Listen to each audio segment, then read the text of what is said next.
जय हिंद फ्रेंड्स। तो selection with गुरुदेव में आपका एक बार फिर से स्वागत है। तो आज हम बात करने वाले हैं हिंदी का सेकंड चैप्टर, जो कि आपका भैया है सर्वनाम।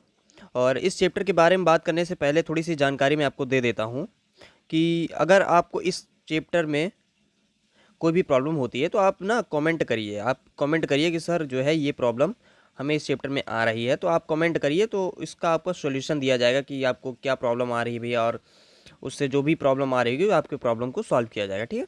और बात आती है कि आप इस क्लास का पीडीएफ कहाँ पाएंगे, तो भैया एक सिंपल सा जवाब मेरे पास यही है कि इस क्लास का पीडीएफ आपको selection with Gurudev YouTube channel पे नहीं, टेलीग्राम चैनल पे मिल जाएगा।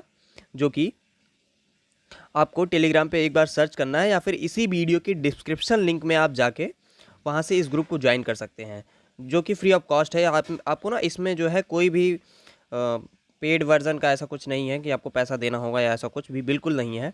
तो आप इसको फ्री में ज्वाइन करिए और आपको जैसे ही ये क्लास अपलोड की जाएगी यूट्यूब पे, साथ ही साथ इसका पीडीएफ भी आपको वहाँ पे मिल जाएगा। तो उस पीडीएफ को आप डाउनलोड कर सकते हैं या फिर नोट कर सकते हैं, कुछ भी आप जैसा उचित समझें तो अपने हिसाब से उसको रख सकते हैं। ठीक है। तो अब बात करते हैं इसका चैप्टर क्या दिया गया है। तो इसके चैप्टर के बारे में बात करते हैं कि चैप्टर में आगे क्या दिया गया है। ठीक है। तो यहाँ पे भैया हेडिंग दी गई है सर्वनाम। अब बात करते हैं सर्वनाम के बारे में। वे शब्द जो संज्ञा के स्थान पर प्रयोग किए जाते हैं सर्वनाम कहलाते हैं। वे शब्द जो संज्ञा के स्थान पर प्रयोग किए जाते हैं सर्वनाम कहलाते हैं। जैसे मोहन आज स्कूल नहीं गया, उसे दिल्ली जाना था। क्या दिया गया है भैया? बहुत सुंदर सा कि मोहन आज स्कूल नहीं गया, उसे दिल्ली जाना था। तो ये भैया मोहन आज स्कूल नहीं गया, उसके स्थान पे यहाँ पे क्या प्रयोग किया गया है कि उसे दिल्ली जाना था। तो यहाँ पे यही दिया गया है, इस वाक्य में मोहन के स्थान पर उसे का प्रयोग किया गया है, अतः उसे ही जो है आपका सर्वनाम है भैया। इतना आप समझ गए होंगे। ठीक है। अब आगे बात करते हैं सर्वनाम के प्रकार के बारे में। तो सर्वनाम भैया 6 प्रकार के होते हैं। कितने प्रकार के होते हैं? सर्वनाम 6 प्रकार के होते हैं। कौन कौन से होते हैं? तो पहला हम जानेंगे पुरुषवाचक सर्वनाम। अब पुरुषवाचक सर्वनाम में आपका क्या दिया गया है, इसको हम देख लेते हैं कि जो सर्वनाम बोलने सुनने सॉरी जो जो सर्वनाम बोलने वाले, सुनने वाले या जिसकी बात की जाए उसके विषय में ज्ञात कराते हैं, वे पुरुषवाचक सर्वनाम कहलाते हैं। एक बार फिर से देख लेते हैं कि जो सर्वनाम बोलने वाले, सुनने वाले या जिसकी बात की जाए उसके विषय में ज्ञात कराते हैं, उसे पुरुषवाचक सर्वनाम कहते हैं या कहलाते हैं। ठीक है। अब जो है इसके 3 भेद होते हैं भैया, 3 भेद इसके होते हैं। तो ये भी हम जान लेंगे इसके 3 भेद कौन कौन से होते हैं। तो आगे बात करेंगे। पहला जो है इसमें उत्तम पुरुष दिया गया है। अब उत्तम पुरुष के बारे में हम जान लेंगे कि उत्तम पुरुष बोलने वाला जो है हमेशा भैया आपका कौन सा पुरुष होता है? उत्तम पुरुष होता है, जो बोलता है। यानी कि जो बोलने वाला होता है उसे उत्तम पुरुष कहते हैं। जैसे कि इसमें क्या प्रयोग होता है? मैं, हम, मेरा आदि, ये जो है उत्तम पुरुष के लिए प्रयोग होता है। ये इसका उदाहरण दिया गया है आपको। ठीक है। अब बात करते हैं मध्यम पुरुष के बारे में भैया। मध्यम पुरुष, तो मध्यम पुरुष कौन होते हैं? जिससे बात की जाती है वह मध्यम पुरुष कहलाता है। मान लीजिए मैं किसी से बात कर रहा हूँ, तो वो भैया आपका मध्यम पुरुष कहलाएगा। अब जैसे कि इसमें उदाहरण क्या दिया गया है कि तू, तुम, तेरा आदि, ये सारे भैया मध्यम पुरुष के आपका उदाहरण दिए गए हैं। ठीक है। इतना आप समझ गए होंगे। और तीसरा भैया आपका क्या दिया गया है? तो तीसरा आपका दिया गया है अन्य पुरुष। अब अन्य पुरुष के बारे में भैया थोड़ा सा समझने की बात आती है कि जिसके बारे में बात की जाती है वह आपका अन्य पुरुष कहलाता है। जिसके बारे में बात की जाए, जैसे मैं हूँ, तो यहाँ पे भैया मैं बोल रहा हूँ तो मैं उत्तम पुरुष हूँ। और जिससे बात कर रहा हूँ या जिससे बोल रहा हूँ वो भी आपका मध्यम पुरुष है। अब बात आती है कि जिसके बारे में बात कर रहा हूँ वो आपका भैया अन्य पुरुष होगा। ये बड़ा सही उदाहरण दिया है मैंने कि आप इसको अच्छे से समझ सकें। ठीक है। अन्य पुरुष एक बार फिर से देख लेते हैं अच्छे से कि क्या दिया गया है। जिसके बारे में बात की जाती है वह आपका अन्य पुरुष कहलाता है। अन्य पुरुष सामने उपस्थित नहीं होता है। जैसे उदाहरण क्या दिया गया है? वह, वे, उनका, उसके, उसकी आदि, ये सभी भैया आपका अन्य पुरुष के उदाहरण दिए गए हैं। ठीक है। अब आगे बात करते हैं दूसरा नंबर, निश्चयवाचक सर्वनाम। तो निश्चयवाचक सर्वनाम में बड़ा सुंदर सा आप जानेंगे निश्चयवाचक सर्वनाम में क्या दिया गया है निश्चयवाचक सर्वनाम वे सर्वनाम जिनसे किसी निश्चित वस्तु का ज्ञान होता है उसे निश्चयवाचक सर्वनाम कहते हैं। वे सर्वनाम जिनसे किसी निश्चित वस्तु का ज्ञान होता है उसे निश्चयवाचक सर्वनाम कहते हैं। जैसे इसमें क्या दिया गया है, यह, वह, इन्हें, उन्हें आदि। इसे संकेतवाचक सर्वनाम भी कहते हैं या कहा जाता है। इसमें आपको संकेत दिख रहा होगा, वह, वे, इन्हें इत्यादि, ये सभी दिया गया है भैया। तो ये सभी भैया आप एक संकेत इसमें आप देख रहे होंगे। इसे जो है निश्चयवाचक सर्वनाम को संकेतवाचक सर्वनाम भी कह सकते हैं। ठीक है, अब भैया इसके उदाहरण के बारे में हम बात करते हैं कि इसका उदाहरण क्या दिया गया है निश्चयवाचक सर्वनाम का, यानी कि संकेतवाचक सर्वनाम का। तो इसमें उदाहरण आप पहला देखिए, यह आदमी सही नहीं है। आप देखिए इसमें संकेत आपको दिख रहा होगा, रेखांकित पद बना दिया गया है यहाँ पे यह के ऊपर, यह के नीचे, मतलब यह आदमी सही नहीं है। तो अब इसमें भैया संकेत दिया जा रहा है कि यह आदमी, मतलब किसी के ऊपर पॉइंट किया जा रहा है कि यह आदमी सही नहीं है। समझ गए ना आप, यह आदमी सही नहीं है, ये कोई बता रहा है किसी के ऊपर उंगली करके या संकेत करके कि यह आदमी सही नहीं है। तो इसे हम ऐसे ही समझ सकते हैं कि संकेतवाचक सर्वनाम होगा।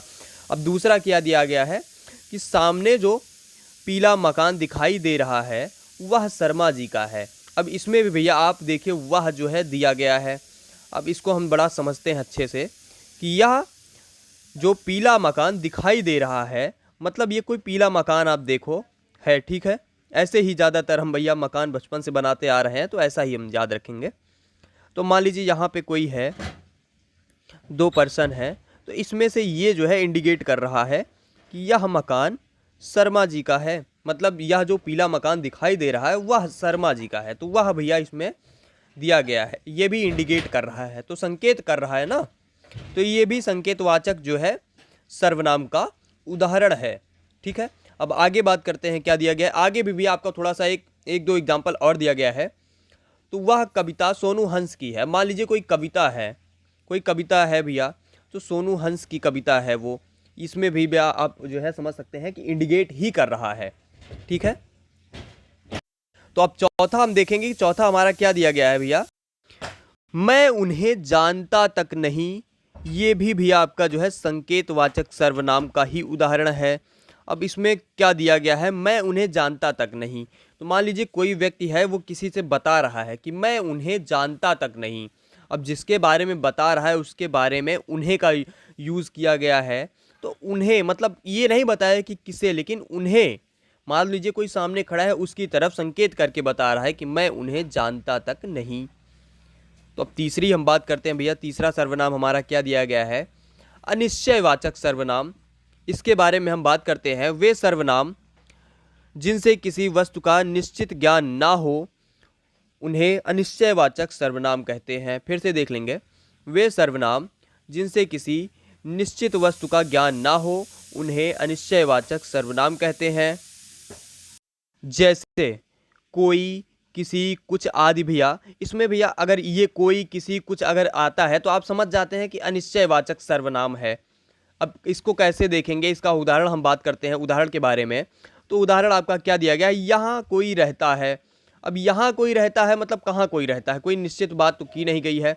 ये अनिश्चयवाचक सर्वनाम का उदाहरण है भैया। तो यहाँ पे आप समझेंगे कि यहाँ कोई रहता है, तो यहाँ पे देखिए आपको कोई दिया गया है। अब कौन रहता है ये नहीं बताया गया है, एक अनिश्चयवाचक बात की गई है, अनिश्चय। तो अनिश्चय का यही मतलब होता है भैया, कोई निश्चित ज्ञात ना हो। ठीक है, वही आपका अनिश्चयवाचक होता है। और दूसरा उदाहरण देखेंगे, यहाँ किसी को भी आने की इजाज़त नहीं। यहाँ किसी को भी आने की इजाज़त नहीं है।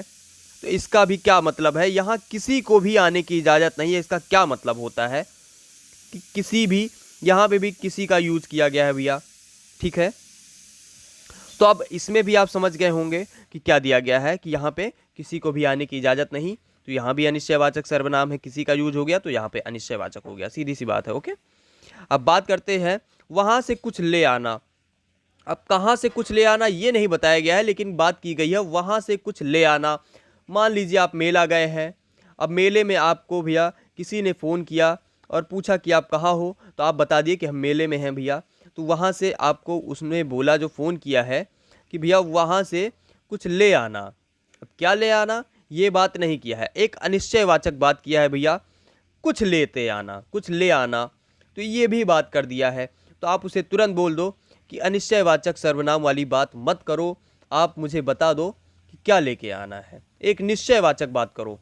ठीक है, तो ये भी आप समझ सकते हैं, अपने ऊपर ऐसा सर्वनाम जोड़ सकते हैं तो आपको बड़ी आसानी से याद हो जाएगा। ठीक है, तो मेरे हिसाब से आप सभी विद्यार्थी यहाँ तक बताए हुए सर्वनाम को अच्छे से समझ गए होंगे। इतना आपका भैया बहुत इम्पॉर्टेंट है, ये भी आप ध्यान रखिएगा कि जो है इतना मैंने अगर आपको बताया है तो ये बहुत ही ज़्यादा महत्वपूर्ण है आपके लिए। और ये थोड़ा सा जो भैया मैं चला रहा हूँ ये मेरे लिए बहुत अभी नया है, तो इसमें थोड़ा सा मुझे प्रॉब्लम होती है, पर ऐसा कुछ नहीं है, मैं सीख रहा हूँ, सीखने से ही आपको सब कुछ आएगा। तो देखिए ये महत्वपूर्ण है आपके लिए। ठीक है, तो आप इसको ज़्यादा से ज़्यादा शेयर कर दीजिए। और फ्री आपको दिया जा रहा है तो भैया अगर आपको कुछ भी फ्री दिया जा रहा है तो इसका मतलब ये नहीं कि वो जो है महत्वपूर्ण नहीं है, आपके लिए बहुत ज़्यादा इंपॉर्टेंट है। एसएससी जीडी का भैया जितना भी आपका क्वेश्चन बनता है हिंदी, तो मेरे हिसाब से जितना आपको पढ़ाया जाएगा उसमें से एक भी शब्द कहीं और से नहीं आने वाला है। तो आप ज़्यादा से ज़्यादा इस क्लास को अगर आप देख के ही जाते हैं, मान लीजिए आप नोट्स नहीं बनाते हैं तो कोई मतलब नहीं है, ठीक है, आप जो है वीडियो देख के भी काम चला सकते हैं, क्योंकि मैं चैप्टर वाइज बात करते चल रहा हूँ, सारी बातें आपको चैप्टर वाइज मिलती रहेंगी। और जैसे ही चैप्टर समाप्त हो जाएंगे आपका जो है भैया हर चैप्टर से चुनिंदा प्रश्न आपको जो पेपर की परीक्षा की दृष्टि से अति महत्वपूर्ण होंगे वो भी बातचीत आपसे कर ली जाएगी।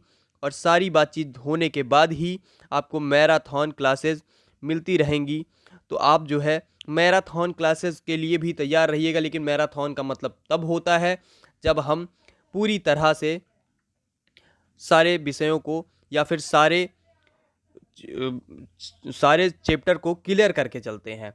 बात यही होता है ना कि आप जैसे कि मैराथन आप करने जा रहे हैं, आपको चैप्टर का ज्ञान है ही नहीं, तो उसका कोई मतलब नहीं निकलता है। मान लीजिए कोई क्वेश्चन आपके दिमाग में आ गया या आपके सामने आ गया कि ये क्वेश्चन आया कहाँ से, किस चैप्टर का है भैया, आपको क्वेश्चन ही नहीं पता है कि कहाँ का है।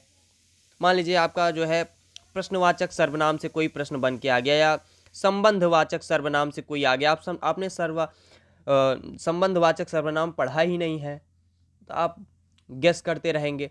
तो पेपर में भैया इतना टाइम नहीं होता है कि आप किसी प्रश्न को खासकर हिंदी के लिए गेस करते बैठें, तो वो आपके लिए गलत हो जाएगा, वहाँ पे आप गलत कदम उठा लोगे, कोई ऑप्शन दूसरा सही होगा आप दूसरा सही करके चले जाओगे। इसीलिए पहले तो मैं आपको चैप्टर वाइज सारी बातें क्लियर कर देता हूँ, फिर जो है आपकी बातें होंगी जो कि एमसीक्यूज़ वाले को, जैसे कि 4 ऑप्शनल वाले जो प्रश्न होंगे प्रत्येक चैप्टर से, वो भी आपको छांट के सारे प्रश्न आपको मिलेंगे। तो ये आपके लिए अति महत्वपूर्ण होगा मेरी दृष्टि से, इसीलिए मैंने चैप्टर को चुना है। ठीक है, अब बात करते हैं चौथा सर्वनाम आपका क्या दिया गया है, संबंधवाचक सर्वनाम। ये भी बहुत ज़्यादा महत्वपूर्ण है और परीक्षा में पूछा जाता है, इससे तो एक क्वेश्चन आपको मिलेगा ही मिलेगा, और ये बड़ा सुंदर होता है भैया, आप इसको देखिए। अब संबंधवाचक सर्वनाम अगर यहाँ पे दिया गया है तो इसमें क्या दिया गया है भैया, आप समझिएगा कि वे सर्वनाम जो एक दूसरे के साथ संबंध जोड़ते हैं, क्या है भैया, वे सर्वनाम जो एक दूसरे के साथ संबंध जोड़ते हैं उसे संबंधवाचक सर्वनाम कहते हैं या कहलाते हैं। ठीक है, इतना आप समझ गए होंगे कि वे सर्वनाम जो एक दूसरे के साथ संबंध जोड़ते हैं उसे हम संबंधवाचक सर्वनाम कहते हैं। जैसे जैसे में भैया आपका थोड़ा सा मैं यहाँ पे कलर चेंज कर लेता हूँ, क्योंकि ग्रीन कलर जो है भैया थोड़ा सा इस पीडीएफ में मज़ा नहीं दे रहा है, और मज़े के साथ अगर पढ़ेंगे तो ज़्यादा अच्छा होगा। बात करते हैं इसके एग्जाम्पल के बारे में। जैसे क्या दिया गया है, जिसकी लाठी उसकी भैंस, जिसकी लाठी उसकी भैंस। यहाँ पे आपका ये जो है एक उदाहरण दिया गया है। ठीक है, जिसकी लाठी उसकी भैंस। अब इसमें आप भैया संबंध समझ गए होंगे, जिसकी लाठी उसकी भैंस, दो यहाँ पे शब्द दिए गए हैं। ठीक है, मान लीजिए किसी की लाठी दी गई है भैया और किसी की भैंस दी गई है, बात आती है कि किसकी भैंस है, तो जिसकी लाठी उसकी भैंस। समझ गए आप, यहाँ पे आपको संबंध मिल चुका है। अब बात करते हैं दूसरा एग्जाम्पल क्या दिया गया है, जो करेगा सो भरेगा, जो करेगा सो भरेगा। मान लीजिए किसी ने गलत काम किया, मान लीजिए ये कोई व्यक्ति है और ये हमेशा गलत काम करता है, ठीक है, और गलत काम करने वाले का नतीजा भी क्या होता है, गलत होता है। तो जो जैसा करेगा वैसा ही भरेगा, ठीक है। आप समझ रहे होंगे, इसका मतलब यही दिया गया है, ठीक है। अब बात करते हैं प्रश्नवाचक सर्वनाम के बारे में। तो इसमें क्या है भैया आपका, ये भी समझिएगा। मैं जो है प्रत्येक जो है सर्वनाम जो है इसकी जो है आपको जो है दो दो बार इसको पढ़ के और रिपीट करके इसको आपको बता रहा हूँ, जिससे ना आपके मनोमस्तिष्क में कहीं ना कहीं ये सेव हो जाएं ये चीज़ें, और इससे आपका बड़ा फ़ायदा होने वाला है। मान लीजिए आप अगर वीडियो सुनते हैं ना, तो उससे ना आप जो है दिमाग में वो सारी चीज़ें कैप्चर करने लगते हैं, आपका दिमाग वही चीज़ समझने लगता है, वही चीज़ आपके दिमाग में सेव होने लगता है। तो ये चीज़ें आपको बहुत ज़्यादा फ़ायदा देने वाली हैं, इसीलिए मैं 2 बार रिपीट कर देता हूँ हर एक हेडिंग को, ठीक है। प्रश्नवाचक सर्वनाम के बारे में भैया क्या दिया गया है, आप ध्यान देंगे कि वे सर्वनाम जो प्रश्न पूछने के लिए प्रयुक्त होते हैं उन्हें प्रश्नवाचक सर्वनाम कहते हैं। फिर से देख लेंगे, वे सर्वनाम जो प्रश्न पूछने के लिए प्रयुक्त होते हैं उन्हें प्रश्नवाचक सर्वनाम कहते हैं। अब यहाँ पे जैसे में क्या दिया गया है, कौन, कैसे, क्या आदि। तो आपने भैया कहीं ना कहीं कभी ना कभी ऐसे शब्द का प्रयोग किया ही होगा कि कौन आ रहा है, कैसे आ रहा है, क्या करने आ रहा है। तो आप समझ गए होंगे, ऐसा प्रश्न आपने किसी से जरूर किया होगा। तो ये सभी भैया आपने प्रश्न पूछने के लिए ही तो किया होगा। ऐसे शब्द का प्रयोग आपने किसी से अगर किया होगा तो प्रश्न पूछने के लिए किया होगा। क्या पूछा होगा कि कौन आ रहा है, क्यों आ रहा है और क्या करने आ रहा है। एक मैं उदाहरण ऐसा दे रहा हूं, लेकिन आप इसका अलग भी प्रयोग कर सकते हैं या किया होगा, तो वो हम ध्यान देंगे कि यहां पे उदाहरण क्या दिया गया है। तो उदाहरण आपका भैया क्या दिया गया है, यहां कौन रहता है। भैया कहां कौन रहता है, तो यहां कौन रहता है, आप जो है किसी से पूछ रहे हैं, ठीक है। अब दूसरा उदाहरण क्या दिया गया है, मैं वहां कैसे जाऊं, मैं वहां कैसे जाऊं। ये भी आपका एक प्रश्नवाचक सर्वनाम है, आपका प्रश्न यहां पे बन के आ रहा है। क्या तुम वहां जाओगे, क्या तुम वहां जाओगे, ये भी एक प्रश्न है भैया। आप किसी से पूछ रहे हो कि मैं वहां कैसे जाऊं और क्या तुम वहां जाओगे, ठीक है। तो ये भी आपका जो है भैया बहुत सुंदर सा एक इंपॉर्टेंट है, इंपॉर्टेंट हेडिंग है, या फिर इंपॉर्टेंट सर्वनाम बोल सकते हैं इसको आप, ठीक है। तो याद रखने वाली बात है ये सारी, और आप याद रखेंगे तो आपका बहुत फायदा होगा इससे, ठीक है। और बात करते हैं अगले सर्वनाम के बारे में, जो कि हमारा छठा है, निजवाचक सर्वनाम। निजवाचक सर्वनाम में भी आपका क्या दिया गया है, इसको देख लेते हैं कि वे सर्वनाम जहां वक्ता अपने लिए आप या अपने आप शब्द का प्रयोग करता है उसे निजवाचक सर्वनाम कहते हैं। फिर से देखेंगे कि वे सर्वनाम जहां वक्ता अपने लिए आप या अपने आप शब्द का प्रयोग करता है वह निजवाचक सर्वनाम होता है। जैसे आप भला तो जग भला। मतलब आप भला तो जग भला का मतलब भैया कोई व्यक्ति अपने लिए ही कर रहा है कि आप भला तो जग भला, मतलब आप अच्छे होंगे तो आपको जग भी अच्छा ही मिलेगा। तो इसका यही मतलब होता है। तो इसका उदाहरण हम देखेंगे कि इसका उदाहरण कुछ दिया गया है, तो इसका उदाहरण भैया तो नहीं दिया गया है कुछ अलग, तो वही दिया गया है कि आप भला तो जग भला, ये आप याद रखिएगा, ठीक है। और अब बात करते हैं इसी चैप्टर से बने हुए कुछ प्रश्न जो कि परीक्षा की दृष्टि से बहुत ही ज़्यादा अच्छे, बहुत ही ज़्यादा सुंदर आपको मिलने वाले हैं। ये सभी प्रश्न मेरे हिसाब से 1 या 2 नंबर प्रश्न आपको जरूर से जरूर मिलने वाले हैं। तो आप इसको एक सुंदर और अच्छा चैप्टर मान के चलिए, और इम्पॉर्टेंट प्रश्न आपका यहीं से बनने वाले हैं। ये सभी आपको परीक्षा में हो सकता है मिल सकते हैं, और ये जो है 1-2 प्रश्न ये आपको इस चैप्टर से जरूर मिलने वाले हैं। और 1-2 प्रश्न अगर आपका मिलता है एक चैप्टर से तो वो आपके लिए भैया इंपॉर्टेंट है। छोटा छोटा चैप्टर है, अगर आप इसको 1-2 बार समझ लेंगे, पढ़ लेंगे तो आपका बहुत फायदा होने वाला है। इसीलिए चैप्टर वाइज बातें की जा रही हैं, ठीक है। पहले प्रश्न की हम बात करते हैं कि संज्ञा के स्थान पर प्रयुक्त होने वाले शब्दों को क्या कहते हैं या क्या कहलाते हैं, ठीक है।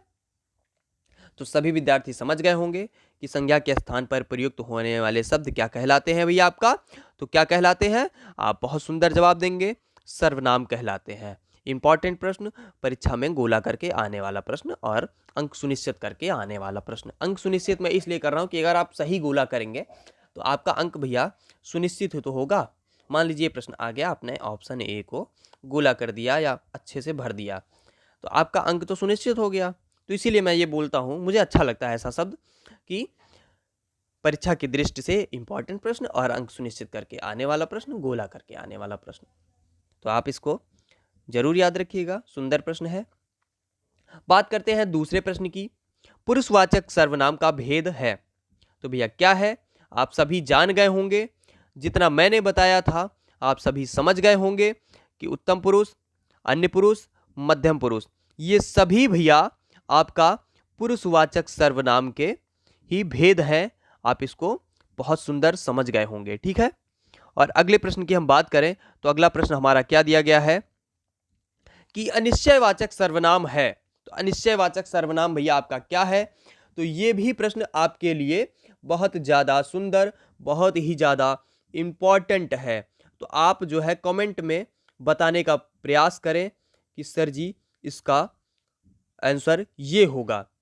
तो मुझे ना थोड़ा सा अच्छा लगेगा कि आप सभी इस सारी चीज़ों को समझ रहे हैं, इन सारी चीज़ों को समझ रहे हैं और अच्छे से इसको कैच कर रहे हैं, मतलब अपने जो है दिमाग में सेव कर चुके हैं कि भैया जो मेरे द्वारा बताया गया था वो आप समझ रहे हैं। बहुत प्यार से इसको आप खेल खेल में समझने का प्रयास कर रहे हैं, ठीक है। अब अनिश्चयवाचक सर्वनाम का भैया जो है क्या है आप समझिएगा।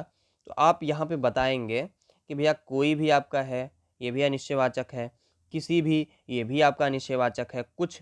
तो आपका भैया इन सभी चीज़ों में कोई निश्चित ऐसा कुछ ज्ञान तो हो नहीं रहा है।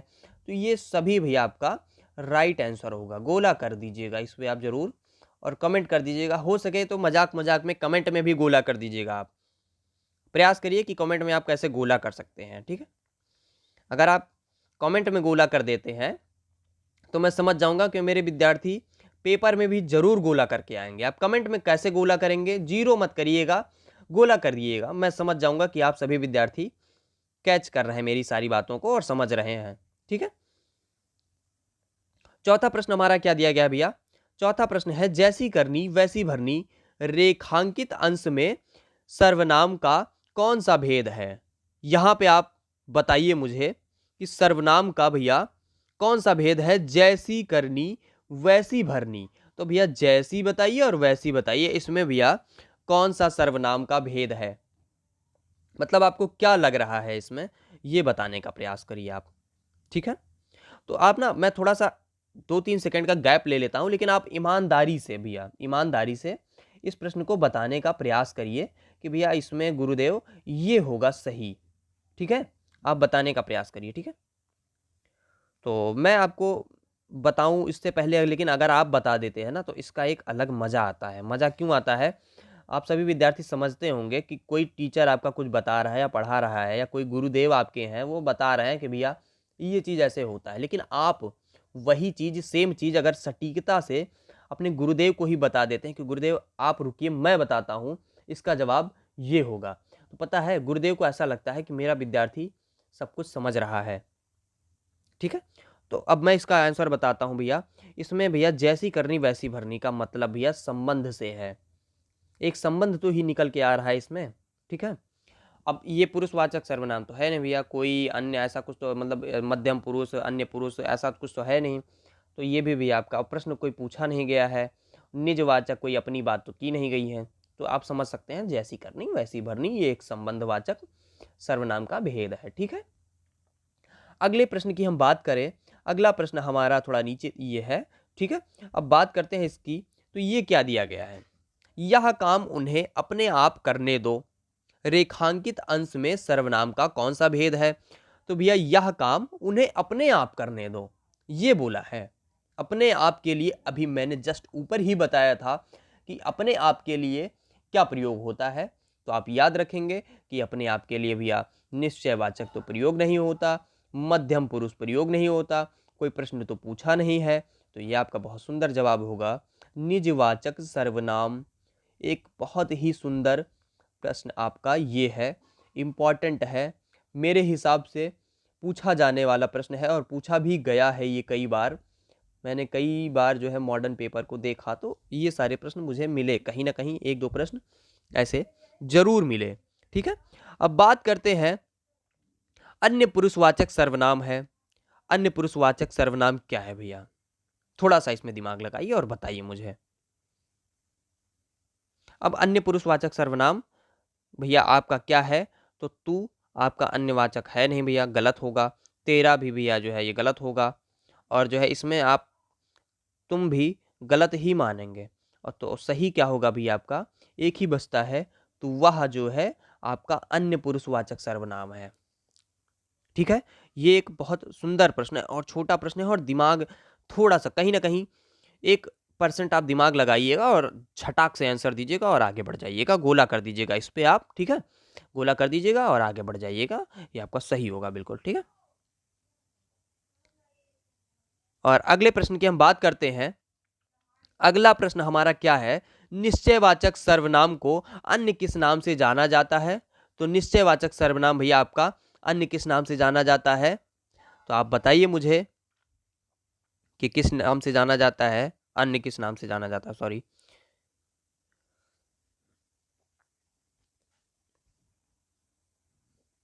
तो आप इसको ना बताने का प्रयास करिए, इसलिए मैं रुका हूं।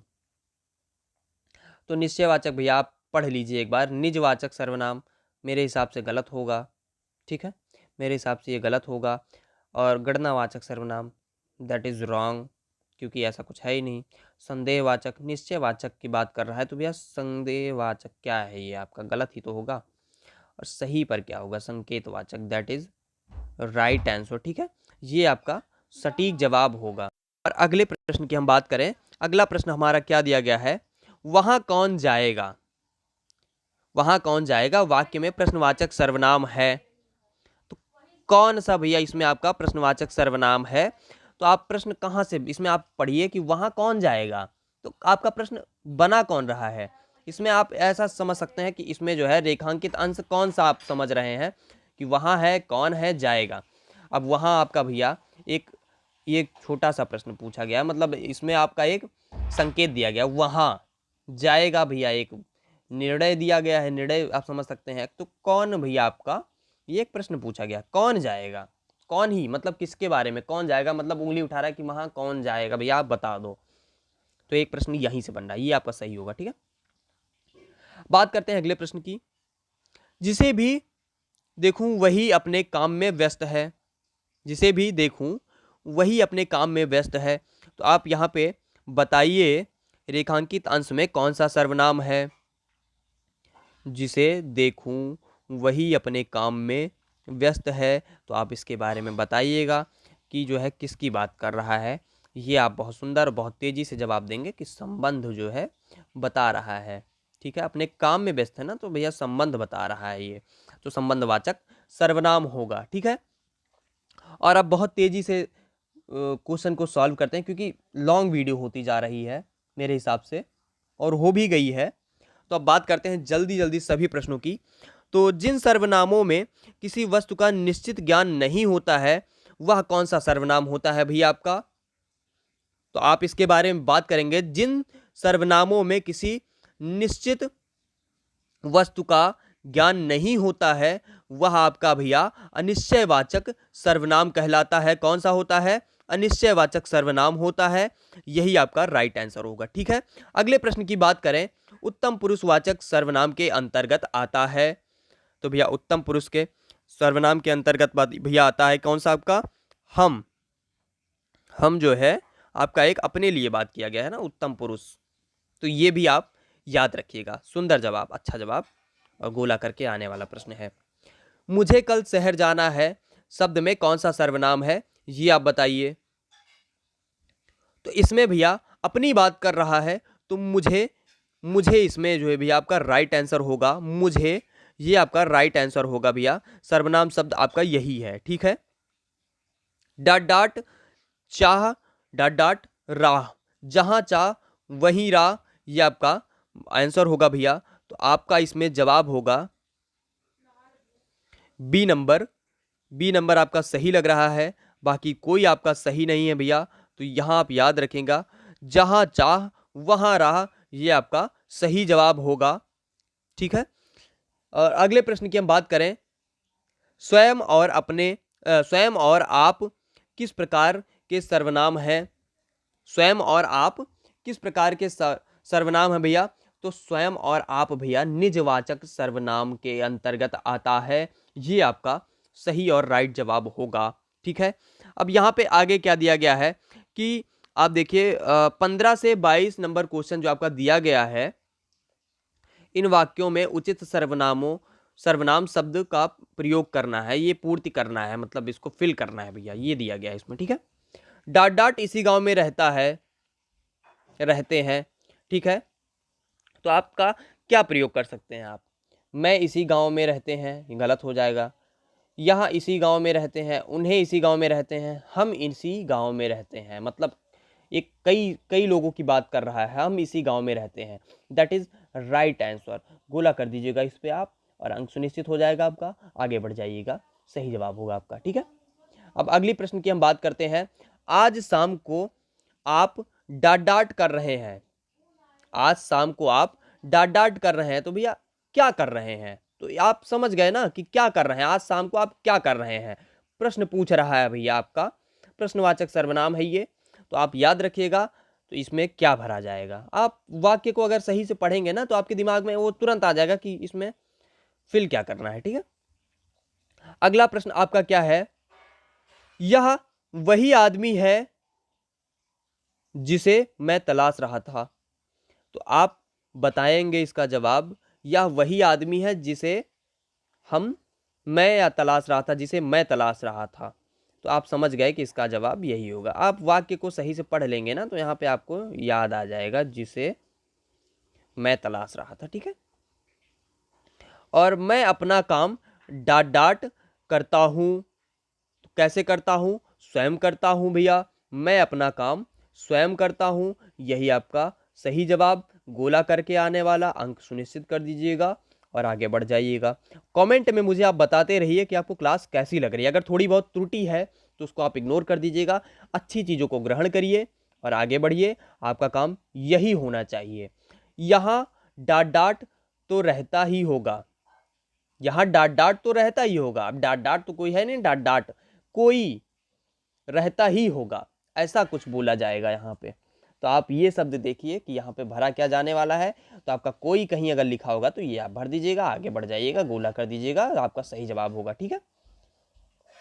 यहाँ डांट डांट आना चाहिए, यहाँ डांट डांट आना चाहिए, यहाँ उन्हें आना चाहिए, ऐसा कुछ होना चाहिए भैया। तो उन्हें आपका यहाँ पे लिखा गया है, गोला कर दीजिएगा, आगे बढ़ जाइएगा। सही जवाब कमेंट करिएगा कि आपको कैसा लग रहा है ये क्लास। थोड़ी सी आज लंबी हो गई है क्लास, लेकिन चैप्टर से अगर सही से बात करते चलें तो क्लास थोड़ी लंबी हो ही जाएगी, इसमें कोई दो राय नहीं है। आगे बात करते हैं। डांट डांट भी अजनबी से कोई खाने पीने का सामान ना ले। तो इसमें आप बताइएगा कि क्या होना चाहिए। किसी नहीं, ये आपका जो है, नहीं, सॉरी सॉरी सॉरी सॉरी, क्या होना चाहिए? किसी भी अजनबी से कोई खाने पीने का सामान ना ले। ये आपका सही जवाब होगा कि किसी भी अजनबी से कोई खाने पीने का सामान ना ले, ये आपका सही जवाब होगा। ठीक है। तो किसी भी अजनबी से कोई खाने पीने का सामान ना ले, ये आपका राइट जवाब होगा भैया। गोला कर दीजिएगा इस पे आप और आगे बढ़ जाइएगा, आपका अंक सुनिश्चित होगा। ठीक है। और जैसा भी हो देश, डांट डांट ही बदलो भेष। तो आप इसका जवाब स्वयं देंगे, क्योंकि आप ना ऐसा कभी ना कभी कहा होगा आपने। आप सभी बच्चे या फिर सभी जो है प्यारे छात्र, सभी जो है स्टूडेंट, ऐसा कभी ना कभी बोले होंगे कि जैसा देश वैसा भेष। एक कहावत है ना कि जैसा देश वैसा भेष। तो आप जो है इस पे गोला कर दीजिएगा भैया। जैसा देश वैसा भेष, ये आपका सही जवाब होगा और यही आपका राइट आंसर होगा भैया। जैसा देश वैसा भेष, ये मेरे हिसाब से बहुत सही जवाब होगा। आप सभी विद्यार्थी स्वयं इसको कर लेंगे, क्योंकि बहुत अच्छा और हलवा प्रश्न है, इसको हम हलवा प्रश्न बोलेंगे। गोला करके आगे बढ़ जाएंगे और यहाँ पे लिख देंगे वैसा। ठीक है। और मेरे सभी विद्यार्थी आप बताइए मुझे कि आपको ये क्लास कैसी लगी। थोड़ी बहुत त्रुटि होगी मेरे हिसाब से, कोई व्यक्ति ऐसा स्वयं में मतलब बहुत ही ज़्यादा अच्छा नहीं होता है, मतलब कहीं न कहीं किसी न किसी व्यक्ति में थोड़ी बहुत त्रुटियाँ होती हैं, तो आप उसको इग्नोर कर दीजिएगा और बताइए कि आपको ये क्लास कैसी लगी। और प्लीज़ ना आप इसको शेयर करिए, ज़्यादा से ज़्यादा शेयर करेंगे ना तो किसी न किसी का थोड़ा बहुत तो फ़ायदा हो ही जाएगा। और आपके द्वारा अगर किसी का फ़ायदा होता है भैया, तो इससे अच्छी कोई बात हो नहीं सकती है। आप किसी के काम आ जाएँ, आपके आपसे किसी का फ़ायदा हो जाए, तो ये बहुत अच्छा होगा। और मिलते हैं आपको अगली क्लास में, किसी अगले चैप्टर में। देखते हैं हमारा नेक्स्ट चैप्टर क्या है, उसके बारे में हम बात करेंगे अगले वीडियो में। तब तक के लिए जय हिंद, जय भारत, जय श्री राधे सभी भक्तों को।